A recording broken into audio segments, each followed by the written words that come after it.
lectures ആണല്ലോ. നമ്മൾ കോൺസ്റ്റിറ്റ്യൂഷന്റെ fundamental റൈറ്റ്സിന്റെ ക്ലാസ് ആണ് എടുത്തുകൊണ്ടിരുന്നത്. Article 12 to 35 part 3 of the കോൺസ്റ്റിറ്റ്യൂഷനിൽ വരുന്നത്. അതിൽ ആർട്ടിക്കിൾ 12ഉം 13ഉം എന്താണെന്ന് കഴിഞ്ഞ ക്ലാസ്സിൽ അപ്ലോഡ് ചെയ്തിട്ടുണ്ടായിരുന്നു.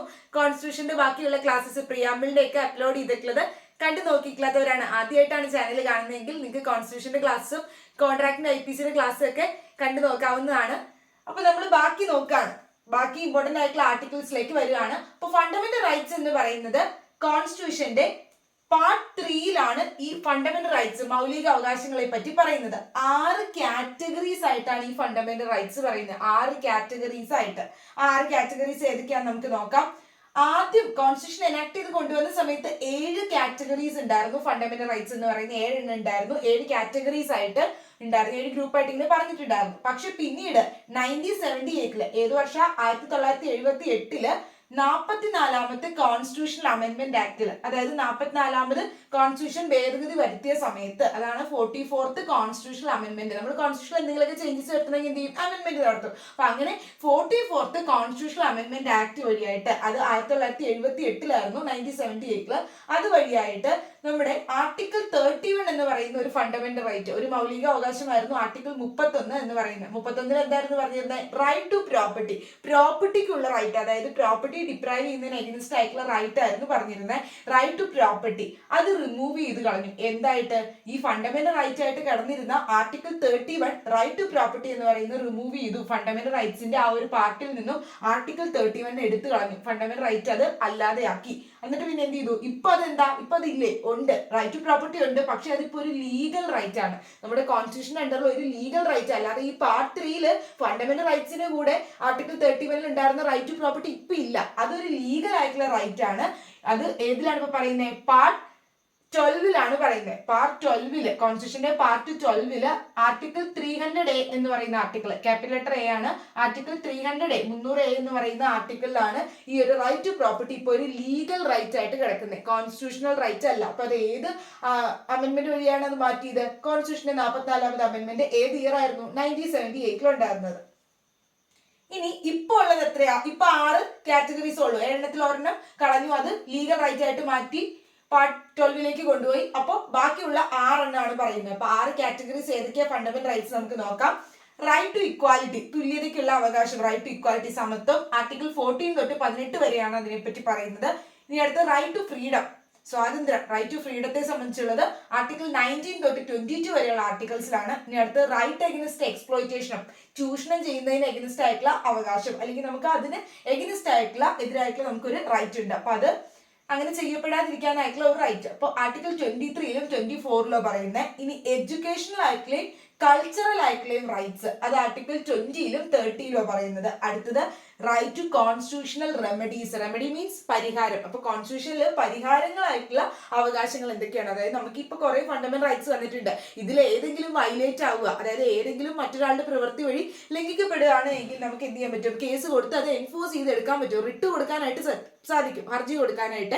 അപ്പൊ അത് ഹൈക്കോടതിയിലും സുപ്രീം കോടതിയിലും ഒക്കെ കൊടുക്കാൻ പറ്റും. അപ്പൊ അതാണ് ആർട്ടിക്കിൾ 32ല് പറയുന്നത്. അപ്പൊ റൈറ്റ് ടു കോൺസ്റ്റിറ്റ്യൂഷണൽ റെമഡീസ്, ഈ റൈറ്റ്സ് മാത്രമല്ല, അതിന്റെ കൂടെ തന്നെ അത് വയലേറ്റ് ആവുകയാണ്, ലംഘിക്കപ്പെടുകയാണ് എങ്കിൽ അതിനുള്ള റെമഡീസ്, പരിഹാരവും ഒരു ഫണ്ടമെന്റൽ ആയിട്ടുള്ള റൈറ്റ് ആയിട്ട് തന്നെ, മൗലിക അവകാശം. കാരണം നമുക്ക് ഇത് ലംഘിക്കപ്പെട്ടാൽ നമുക്ക് എന്ത് ചെയ്യണം? ഇത് റെമഡി ആയിട്ട്, പരിഹാരമായിട്ട് കിട്ടണം. അപ്പൊ അതിനുള്ളതും നമ്മുടെ ഒരു മൗലിക അവകാശം തന്നെയാണ്. അപ്പൊ അത് right to constitutional remedies article 32ല് പറയുന്നത്. ഇങ്ങനെ 6 കാറ്റഗറീസ് ആയിട്ടാണ് പറയുന്നത്. ഇതിൽ ഓരോ കാറ്റഗറീസും നമ്മൾ ഈച്ച് വൺ ആയിട്ട് എടുക്കുന്നതായിരിക്കും. അപ്പൊ ആദ്യം right to equality, article 14 to 80 വരുന്ന റൈറ്റ് ടു ഇക്വാലിറ്റിയിൽ ഏതൊക്കെ ഫണ്ടമെന്റൽ ആയിട്ടുള്ള റൈറ്റ്സ് ആണ്, മൗലിക അവകാശങ്ങളാണ് ഈ 14 തൊട്ട് 18 വരെയുള്ള ആർട്ടിക്കിൾസിൽ തന്നിരിക്കുന്നത് എന്ന് നമുക്ക് ഓരോന്നോരോന്നായിട്ട് നോക്കാം. 6 കാറ്റഗറീസ് ഓഫ് ഫണ്ടമെന്റൽ റൈറ്റ്സിൽ ആദ്യം നമ്മൾ നോക്കുന്നത് റൈറ്റ് ടു ഇക്വാലിറ്റി ആണ്. റൈറ്റ് ടു ഇക്വാലിറ്റി എന്ന് പറഞ്ഞാൽ എന്താ? ഇക്വാലിറ്റി എന്ന് പറഞ്ഞാൽ തുല്യത, സമത്വം. ആ ഒരു ഇക്വാലിറ്റി വേണം, ഇക്വാലിറ്റി പ്രിൻസിപ്പിൾ വേണം എന്നുള്ള കാര്യം എവിടെ പറയുന്നുണ്ട്? നമ്മുടെ പ്രിയാമ്പിളിൽ പറയുന്നുണ്ടായിരുന്നു. ഇന്ത്യൻ കോൺസ്റ്റിറ്റ്യൂഷന്റെ പ്രിയാമ്പിളിന്റെ ക്ലാസ് എടുത്തപ്പോൾ നമ്മൾ പറഞ്ഞു, അവിടെ ഇക്വാലിറ്റി, ഫ്രട്ടേണിറ്റി, ജസ്റ്റിസ് ഇതെല്ലാം സെക്യൂർ ചെയ്ത് അഷ്യൂർ ചെയ്ത് ഉറപ്പ് തരുന്നുണ്ട് നമ്മുടെ ഇന്ത്യൻ കോൺസ്റ്റിറ്റ്യൂഷനിലൂടെ എല്ലാ സിറ്റിസൺസിനും എന്ന് പറഞ്ഞു. അപ്പൊ അത് ഫണ്ടമെന്റൽ റൈറ്റ്സ് ആയിട്ട് റൈറ്റ് ടു ഇക്വാലിറ്റി, തുല്യത അല്ലെങ്കിൽ ഈ സമത്വം എന്ന് പറയുന്നത്, ഇക്വാലിറ്റി എല്ലാവർക്കും അവർക്ക് അതിനുള്ള റൈറ്റ് ഉണ്ട്, അവകാശമുണ്ട്, ഇക്വാലിറ്റിക്കുള്ള റൈറ്റ്, അതായത് തുല്യതയ്ക്കുള്ള അവകാശം എന്നാണ് പറയുന്നത്. അത് ആർട്ടിക്കിൾ 14 തൊട്ട് 18 വരെയുമാണ് ഈ ഒരു റൈറ്റ് ടു ഇക്വാലിറ്റി പറയുന്നത്. 14 തൊട്ട് 18 വരെയുള്ള ആർട്ടിക്കിൾസിലാണ് റൈറ്റ് ടു ഇക്വാലിറ്റി എന്ന് പറയുന്നത്. അപ്പൊ റൈറ്റ് ടു ഇക്വാലിറ്റിയിലെ ആദ്യത്തെ ആർട്ടിക്കിൾ 14 തൊട്ട് 18 വരെയാണ്. അതിൽ 14ാമത്തെ ആർട്ടിക്കിളിൽ പറയുന്നത് the state shall not deny to any person. State എന്ത് ചെയ്യാൻ പാടില്ല? അപ്പൊ സ്റ്റേറ്റിന്റെ ഡെഫിനിഷൻ എന്തൊക്കെയാ വരുന്നത് നമ്മൾ പറഞ്ഞു. ലോക്കൽ അതോറിറ്റീസ്, അതുപോലെ തന്നെ central government, state government, each state legislature's എല്ലാം കൂടി ഉൾപ്പെടുന്നതാണ് സ്റ്റേറ്റ്. അപ്പൊ ഈ സ്റ്റേറ്റ് എന്ത് ചെയ്യാൻ പാടില്ല? Shall not deny to any person, ഒരു വ്യക്തിക്കും ഡിനൈ ചെയ്യാൻ പാടില്ല, നിഷേധിക്കാൻ പാടില്ല. ഈക്വാലിറ്റി ബിഫോർ ദി ലോ, ലോയുടെ മുൻപിലുള്ള ആ തുല്യത, അതായത് നിയമത്തിന് മുമ്പിലെ എല്ലാവരും തുല്യരാണ്, അങ്ങനെയുള്ള ആ തുല്യത, ഇക്വാലിറ്റി ബിഫോർ ലോ, ഒരു വ്യക്തിക്കും സ്റ്റേറ്റ് ഡിനൈ ചെയ്യരുത്, നിഷേധിക്കരുത്.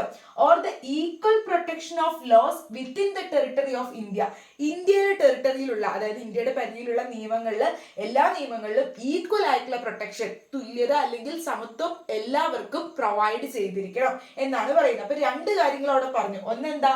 ഇക്വാലിറ്റി ബിഫോർ ലോ, ലോയുടെ മുമ്പിൽ എല്ലാവരും തുല്യരാണ്, ആ തുല്യത കൊടുക്കണം. അതോടൊപ്പം തന്നെ equal protection of the laws to any person, ഏത് വ്യക്തികൾക്കാണെങ്കിലും ലോയുടെ ആ ഒരു പ്രൊട്ടക്ഷൻ, സംരക്ഷണം എന്ന് പറഞ്ഞാൽ ഈക്വൽ ആയിട്ട്, തുല്യമായിട്ട് കൊടുക്കണം. അതായത് ഇപ്പോൾ ഒരു പ്രൈം മിനിസ്റ്റർ ആണെങ്കിലും പെസന്റ് ആണെങ്കിലും ഒക്കെ എന്താണ്, അവർക്ക് ഈക്വൽ ആയിട്ടുള്ള രീതി, തുല്യമായിട്ടുള്ള രീതിയിൽ ആ ഒരു പ്രൊട്ടക്ഷൻ, സംരക്ഷണം നമ്മുടെ ഇന്ത്യൻ കോൺസ്റ്റിറ്റ്യൂഷൻ അണ്ടറിൽ ഉള്ള ലോസ്, അല്ലെങ്കിൽ ഇന്ത്യൻ കോൺസ്റ്റിറ്റ്യൂഷനിൽ പറയുന്നത് ലോസിന്റെ അണ്ടറിൽ കൊടുക്കണം. എല്ലാ നമ്മുടെ ഇന്ത്യൻ ടെറിട്ടറിയിലുള്ള എല്ലാ നിയമങ്ങളുടെ അണ്ടറിലും തുല്യമായ പ്രൊട്ടക്ഷൻ, സംരക്ഷണമാണ് എല്ലാ സിറ്റിസൺസിനും, എല്ലാ പേഴ്സൺസിനും പ്രൊവൈഡ് ചെയ്യേണ്ടത് എന്നാണ് പറയുന്നത്. അപ്പൊ ഇക്വാലിറ്റി ബിഫോർ ലോ എന്ന് പറയുന്നത് എന്താ? രണ്ട് വേർഡ്സ് അവിടെ യൂസ് ചെയ്തിട്ടുണ്ട്. ഇക്വാലിറ്റി ബിഫോർ ലോ, ലോയുടെ മുമ്പിൽ എല്ലാവരും തുല്യരാണ്. പിന്നെ അതോടൊപ്പം തന്നെ equal protection of laws to any person, any person എന്നാ പറഞ്ഞേക്കുന്നത്. സിറ്റിസൺ മാത്രമാണോ? അല്ല. അപ്പൊ ഫോറിനർ ഏത് പേഴ്സൺ ആയാലും എല്ലാവർക്കും ഈ പറയുന്ന നമ്മുടെ ഇന്ത്യയിലുള്ള, ഇന്ത്യൻ ടെറിട്ടറിയിലുള്ള ലോസിന്റെ അണ്ടറിൽ എല്ലാവർക്കും തുല്യമായ സംരക്ഷണം കൊടുക്കണം. അപ്പൊ ഈ രണ്ട് വാക്കുകളാണ് പറയുന്നത് ആർട്ടിക്കിൾ 14. അപ്പൊ അതെന്താണ്? ഇക്വാലിറ്റി ബിഫോർ ലോയും പറയുന്നു, അത് നിയമത്തിന്റെ കണ്ണിൽ എല്ലാവരും തുല്യരാണ്, അതോടൊപ്പം തന്നെ നിയമത്തിന്റെ സംരക്ഷണം എല്ലാവർക്കും ഈക്വൽ ആയിട്ട് എല്ലാ പേഴ്സൺസിനും കിട്ടുകയും ചെയ്യണം, തുല്യമായിട്ട്. ഈ രണ്ട് കോൺസെപ്റ്റും അല്ലെങ്കിൽ ഈ പറയുന്ന രണ്ട് ടേംസും എടുത്തിട്ടുള്ളത് ബ്രിട്ടീഷ് കോൺസ്റ്റിറ്റ്യൂഷനിൽ നിന്നും അമേരിക്കൻ കോൺസ്റ്റിറ്റ്യൂഷനിൽ നിന്നുമാണ്. അപ്പൊ ഇക്വാലിറ്റി ബിഫോർ ലോ എന്ന കോൺസെപ്റ്റ് എടുത്തിട്ടുള്ളത് ബ്രിട്ടീഷ് കോൺസ്റ്റിറ്റ്യൂഷനിൽ നിന്നാണ്. Equal protection of laws to any person, അതേപോലെ തന്നെ ഏത് പേഴ്സൺസിനും ഒരു ഈക്വൽ ആയിട്ടുള്ള, തുല്യമായിട്ടുള്ള സംരക്ഷണം നിയമത്തിന്റെ അണ്ടറിൽ കൊടുക്കണം എന്ന് പറയുന്നത് അമേരിക്കൻ കോൺസ്റ്റിറ്റ്യൂഷനിൽ നിന്നാണ് ബോറോ ചെയ്ത കോൺസെപ്റ്റ് എടുത്തിട്ടുള്ളത്, ഈ ടേമുകൾ. ഈ രണ്ട് ടേംസ് ഓർക്കുക, ഇത് രണ്ടുമാണ് ആർട്ടിക്കിൾ 14 പറയുന്നത്. അതായത് ഇക്വാലിറ്റി ബിഫോർ ലോ എന്ന് ഉദ്ദേശിക്കുന്നത് എന്താ? എല്ലാവരും നിയമത്തിന് മുമ്പിൽ തുല്യരാണ്. അതുകൊണ്ട് അവർ ഉദ്ദേശിക്കുന്നത് എന്താന്ന് വെച്ചാൽ, ആ കോൺസ്റ്റിറ്റ്യൂഷൻ ആ ടേം വഴിയായിട്ട് ഡ്രാഫ്റ്റേഴ്സ് ഉദ്ദേശിച്ചിരിക്കുന്നത് no man is above law, നിയമത്തിന് മുകളിൽ ആരുമില്ല. അതായത് ഒരു മനുഷ്യരും നിയമത്തിന് മുകളിലല്ല, ലോ ആണ് എപ്പോഴും സുപ്രീം. നിയമം പറയുന്നതായിരിക്കണം എല്ലാവരും ഫോളോ ചെയ്യേണ്ടത്. ലോ ആണ് സുപ്രീം ആയിട്ടുള്ള അതോറിറ്റി, അത് ലോയുടെ അണ്ടറിലാണ് എല്ലാവരും. അതുപോലെ തന്നെ ഒരു മാനും ലോയ്ക്ക് എബോ അല്ല എന്നാണ് പറയുന്നത്. അതായത് എല്ലാവരും ലോയുടെ അണ്ടറിൽ തുല്യരാണ്, എല്ലാവർക്കും ആ ഒരു സമത്വം കിട്ടണം.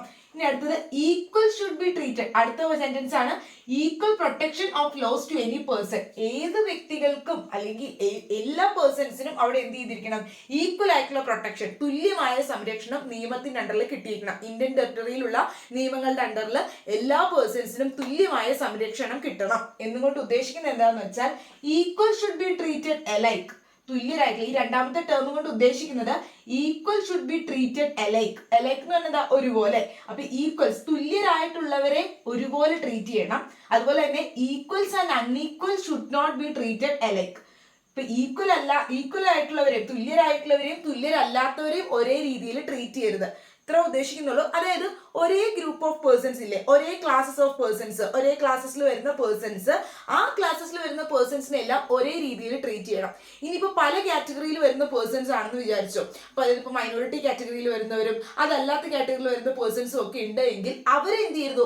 ഒരുപോലെ കാണരുത്. കാരണം അവർക്ക് അവരുടേതായ മൈനോറിറ്റി കാറ്റഗറിയിൽ വരുന്നവർക്ക് കുറച്ചും കൂടി കൂടുതൽ പ്രൊട്ടക്ഷൻ കൊടുക്കണം, അങ്ങനെയൊക്കെ ഉണ്ട്. അപ്പോൾ അവരുടെ അപ്ലിഫ്റ്റ്മെന്റിനും ഉയർച്ചയ്ക്കും വേണ്ടിയിട്ട് അപ്പോൾ ഒരേ കാറ്റഗറിയിലുള്ള പേഴ്സൺസിനെ അല്ലെങ്കിൽ സെയിം ക്ലാസസ് ഓഫ് പേഴ്സൺസിനെ ഒരേപോലെ ട്രീറ്റ് ചെയ്യണം. ഈക്വൽസ് ആയിട്ടുള്ള, തുല്യരായിട്ടുള്ളവരെ എലൈക്ക് ഒരുപോലെയും, അതുപോലെ തന്നെ തുല്യരെയും ഇനി തുല്യരല്ലാത്തവരെയും ഒരുപോലെ ട്രീറ്റ് ചെയ്യരുത്. അങ്ങനെ വരുമ്പോൾ എന്ത് ചെയ്യും, ഈ പറയുന്ന പ്രൊട്ടക്ഷൻ കൂടുതൽ കിട്ടേണ്ടവരെ സംബന്ധിച്ചിടത്തോളം അല്ലെങ്കിൽ മൈനോറിറ്റി ആയിട്ടുള്ള ആളുകളെയൊക്കെ സംബന്ധിച്ചിടത്തോളം അവരെയും ഈ പറയുന്ന അൺഈക്വൽസ് ആയിട്ടുള്ളവരെയും ഒരുപോലെ ട്രീറ്റ് ചെയ്യുകയാണെങ്കിൽ, ഈക്വൽസിനെ ഒരുപോലെ ട്രീറ്റ് ചെയ്താൽ അവിടെ എന്ത് സംഭവിക്കും, അവർക്ക് ഈ പറയുന്ന അപ്ലിഫ്റ്റ്മെന്റ് ഉണ്ടാവില്ല. അപ്പൊ ഇക്വാലിറ്റി എന്ന് പറയുന്നത് ഉദ്ദേശിക്കുന്ന ഇത്രയാണ്, പ്രൊട്ടക്ഷൻ ഓഫ് ലോസ്. ലോയുടെ അണ്ടറിൽ എല്ലാവർക്കും ഈക്വൽ ആയിട്ടുള്ള സംരക്ഷണവും കൊടുക്കണം.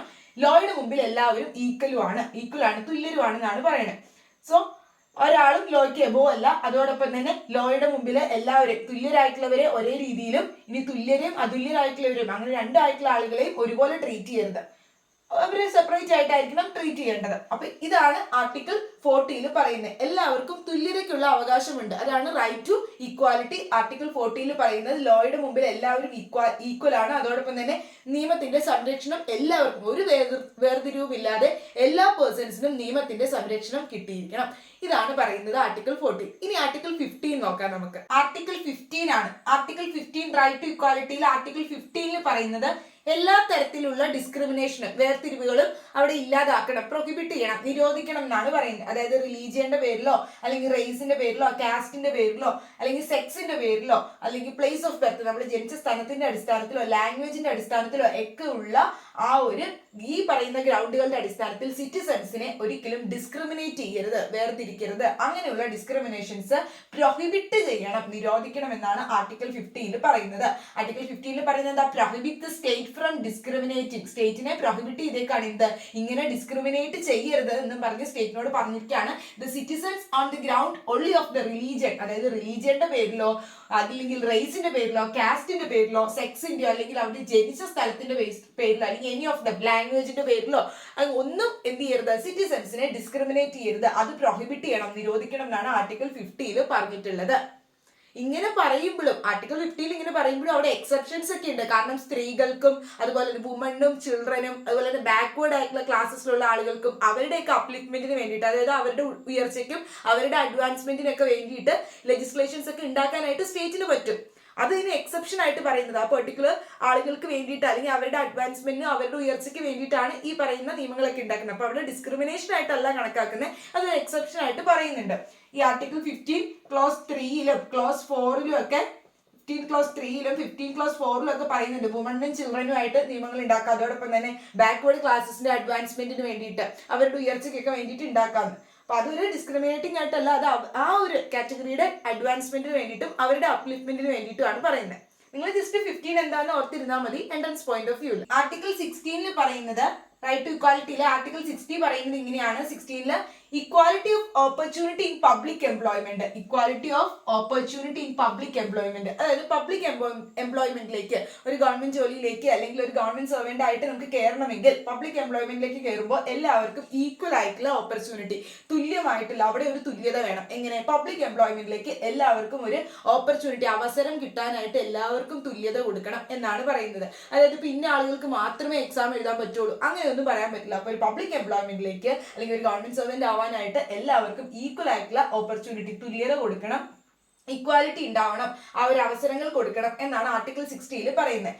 There shall be equality of opportunity. അവസരങ്ങൾ എല്ലാവർക്കും ഒരുപോലെ ആയിരിക്കണം. ഫോർ ഓൾ സിറ്റിസൺ, എല്ലാ സിറ്റിസൺസിനും പൗരന്മാർക്കും in matters relating to employment or other office under the state. സ്റ്റേറ്റിന്റെ അണ്ടറിലുള്ള ഏതെങ്കിലും ഓഫീസിലേക്കോ എംപ്ലോയ്മെന്റിലേക്കോ ഒക്കെ കയറണമെങ്കിൽ ഈ പറയുന്ന എല്ലാ സിറ്റിസൺസിനും ഒരുപോലെ ഓപ്പർച്യൂണിറ്റി, അവസരങ്ങൾ കൊടുക്കണം.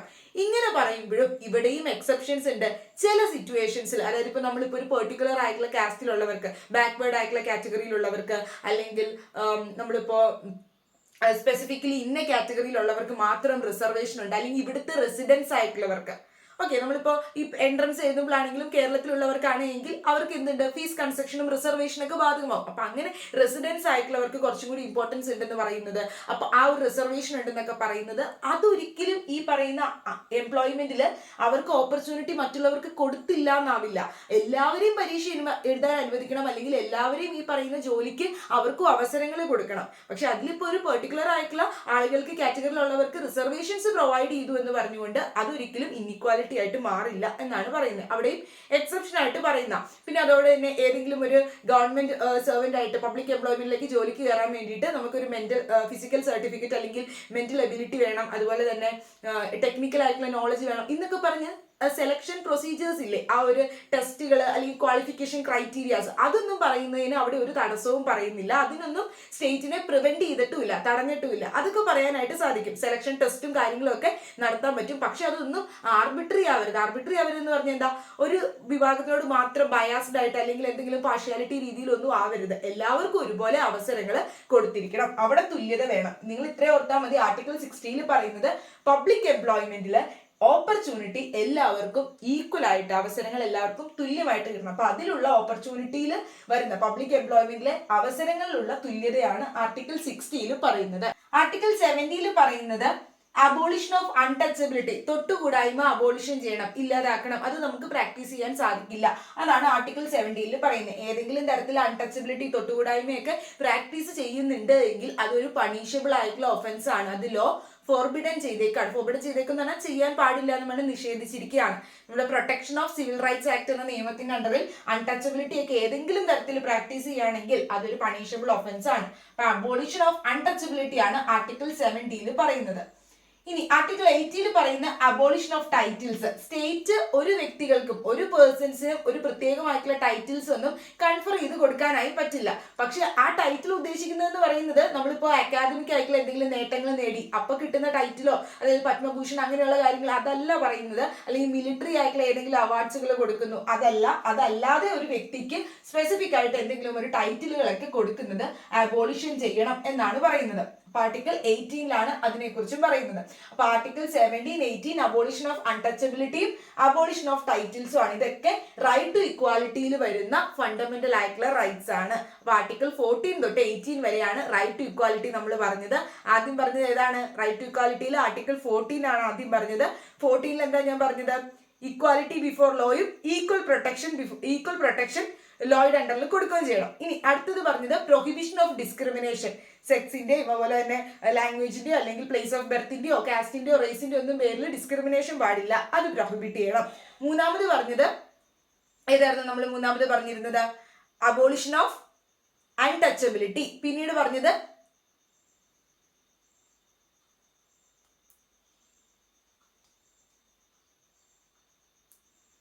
മൂന്നാമത് പറഞ്ഞത് ഇക്വാലിറ്റി ഓഫ് ഓപ്പർച്യൂണിറ്റി, അതായത് പബ്ലിക് എംപ്ലോയ്മെന്റിൽ ഈക്വൽ ആയിട്ടുള്ള ഓപ്പർച്യൂണിറ്റി കൊടുക്കണം എന്നാണ് ആർട്ടിക്കിൾ 16 പറഞ്ഞത്. പിന്നെ അടുത്ത് പറഞ്ഞത് 17 ആണ്. 17 പറഞ്ഞത് അബോളിഷൻ ഓഫ് അൺടച്ചബിലിറ്റി ആണ്. 18 പറഞ്ഞത് ടൈറ്റിൽസ് അബോളിഷൻ ചെയ്യണം. ഇങ്ങനെയുള്ള ആർട്ടിക്കിൾസ് ആണ് 14 തൊട്ട് 18 വരെയുള്ള റൈറ്റ് ടു ഇക്വാലിറ്റിയിൽ വരുന്ന ആർട്ടിക്കിൾസ് ആണ് നമ്മൾ പറഞ്ഞത്. അപ്പൊ അടുത്ത ആർട്ടിക്കിൾസ്, അടുത്ത ഫണ്ടമെന്റൽ റൈറ്റ്സിന്റെ അടുത്ത കാറ്റഗറീസ് നമ്മൾ ഫ്രീഡവും അതുപോലെ തന്നെ കൾച്ചറൽ ആൻഡ് എഡ്യൂക്കേഷണൽ റൈറ്റ്സും ഒക്കെ നമ്മൾ അടുത്ത ക്ലാസ്സസിൽ എടുക്കുന്നതായിരിക്കും. So thank you for watching. നിങ്ങൾക്ക് വീഡിയോ ഇഷ്ടമായി അല്ലെങ്കിൽ നിങ്ങൾക്ക് ഹെൽപ്ഫുൾ ആയിട്ട് തോന്നിയെങ്കിൽ നിങ്ങൾ ചാനൽ ആദ്യമായിട്ട് കാണുന്നവരാണെങ്കിൽ സബ്സ്ക്രൈബ് ചെയ്യുക, സപ്പോർട്ട് ചെയ്യുക. And thank you for watching.